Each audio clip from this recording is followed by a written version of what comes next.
Telugu Desam party వ్యవస్థాపకులు, మాజీ ముఖ్యమంత్రి నందమూరి తారక రామారావు 30వ వర్ధంతి సందర్భంగా ఆదివారం కురిచేడులోని ఎంపీడీఓ కార్యాలయం ఆవరణలో ఉన్న ఎన్టీఆర్ విగ్రహానికి పూలమాలవేసి ఘన నివాళులు అర్పించారు.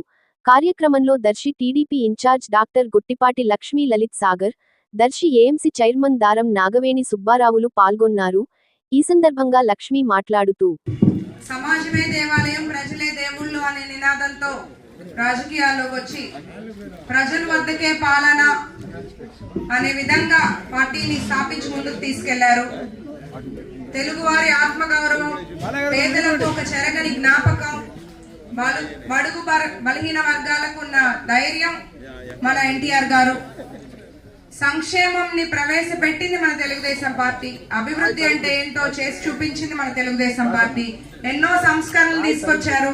చదువుకున్న వాళ్ళని రాజకీయాలకు తీసుకొచ్చారు. వెనుకబడిన వాళ్ళకి రాజకీయాల్లో ప్రాతినిధ్యం ఇచ్చారు. మహిళలకు ఆస్తిలో సమాన హక్కు, 2 రూపాయలకే కిలో బియ్యం. అయినా సినీ రంగంలో అయినా ఎన్టీఆర్ గారికి ఎవరూ సాటి లేరు.